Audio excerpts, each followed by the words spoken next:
इमरान खान ने एक जदोजहद की और उसके नतीजे में पाकिस्तान में मिडिल क्लास का एक इनकलाब आया और वो इनकलाब आज पाकिस्तान तहरीक इंसाफ की सूरत में पाकिस्तान में हुकूमत कर रहा है।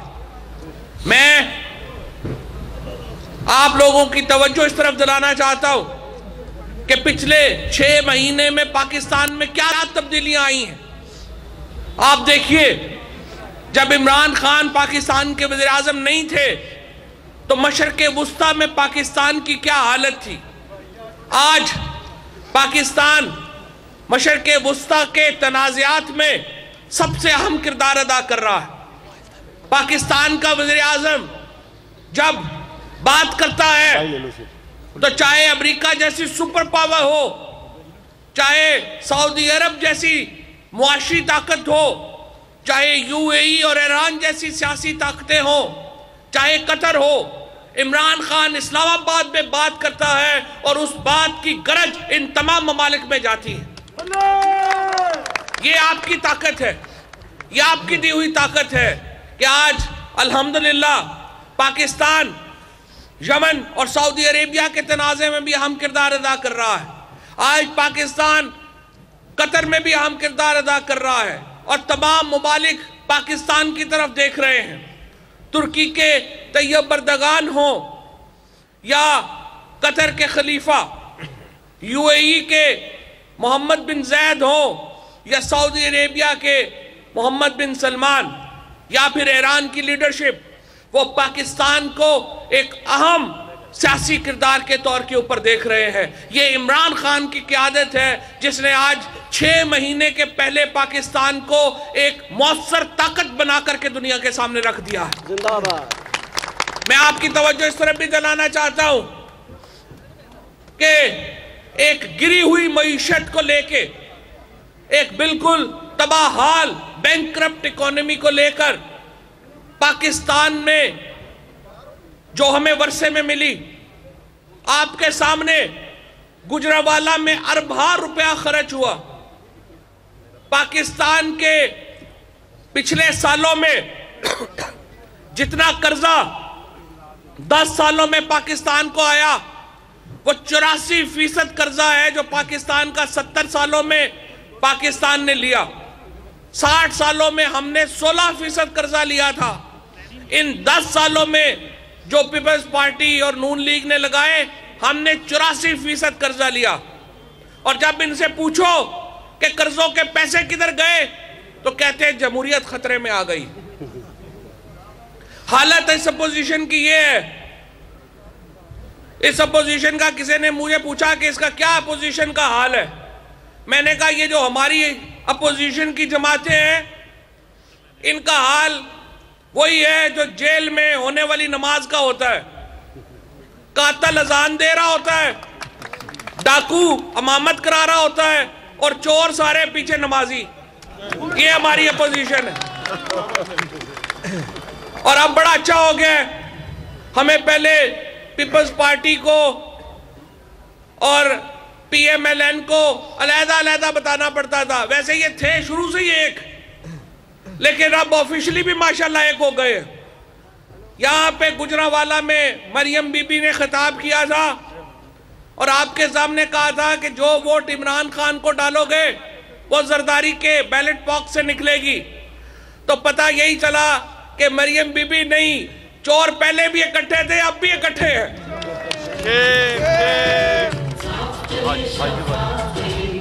इन लोगों को ये जो मईशत मिली है, पाकिस्तान को जो मईशत मिली है, जो अरबार रुपया पाकिस्तान के अंदर आया, इन दोनों ने जो पैसे गखड़ मंडी में लगने थे, जो पैसे गुजरावाला शहर में लगने थे, जो पैसे लोधरा में, रहीम यार खान में, जेलम में, पिंड दादन खान में लगने थे, जो पैसा लड़काना में लगना था, और ये सर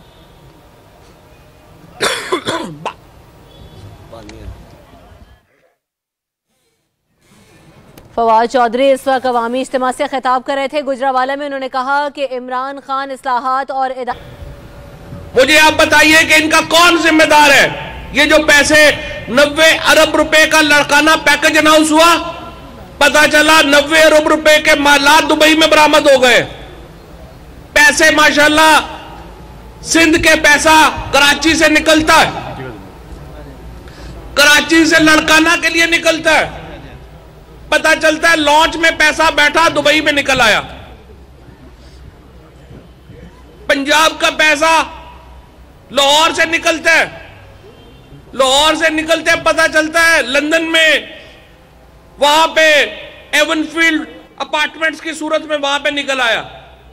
इन दोनों जमातों ने पाकिस्तान को एक मजाक बना के रखा है। आपका और मेरा पैसा इन लोगों ने जिस तरीके से उड़ाया है, इस तरीके से मैं आपको जो आप हालत देखते आज पाकिस्तान की, कह रहे हैं हाजियों को हज में सब्सिडी नहीं दे रहे। हज को सब्सिडी क्या दें?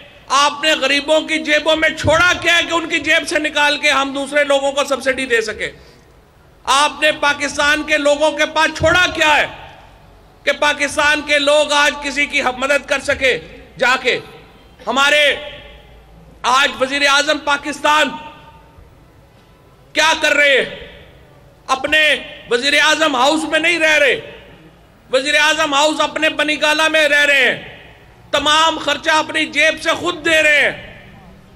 वजीर कोई अय्याशियां नहीं कर रहे, अल्ले तल्लों में नहीं पड़े हुए।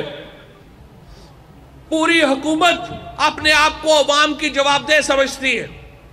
यहां पे शहबाज शरीफ साहब चीफ मिनिस्टर थे, उनके 11 दफ्तर बने हुए थे, हर दफ्तर में अपना सरकार बैठी हुई है। जाती उमरा जो अपना जाती घर है, उसकी दीवार बनाने के लिए 27 करोड़ रुपया सरकार का लगा दिया, मेरा और आपका पैसा खर्च कर दिया। आज इमरान खान का बनीगाला में वो वजीर आजम है, उसका हक है कि वो सरकार से अपने किचन का, अपने मामलात का खर्चा ले, लेकिन उस मर्दे हुर का, इमरान खान का ये सलाम पेश करना चाहिए कि वो वजीर आजम होते हुए 1 रुपया सरकार के खजाने से नहीं लेता। जब वो वजीर आजम बने, 88 गाड़ियां, 4 हेलीकॉप्टर और 300 कनाल का घर वजीर आजम का था। उन्होंने कहा कि जब मैं पाकिस्तान के अवाम से कुर्बानी की बात करता हूं, जब मैं ये कहता हूं कि पाकिस्तान के लोग कुर्बानी दें, तो मेरे लिए मुनासिब नहीं है कि मैं ये सारी गाड़ियों का फ्लीट भी रखूं, ये हेलीकॉप्टर भी रखूं, ये सब कुछ रखूं, और पहला पाकिस्तान का वज़ीर आज़म है जिसने ये सारी चीजें ठोकर मारी और अपने घर में रह रहा है और अपने खर्चे पे रह रहा है। क्यों? क्योंकि वो खुद को जवाबदेह समझता है आपका। वो ये समझता है कि पाकिस्तान का एक एक रुपया पाकिस्तान के लोगों की अमानत है, पाकिस्तान के लोगों का हक है कि वो हमसे जवाबदेही करे कि हम उनका पैसा किधर गया। ये पाकिस्तान में रवाज नहीं था।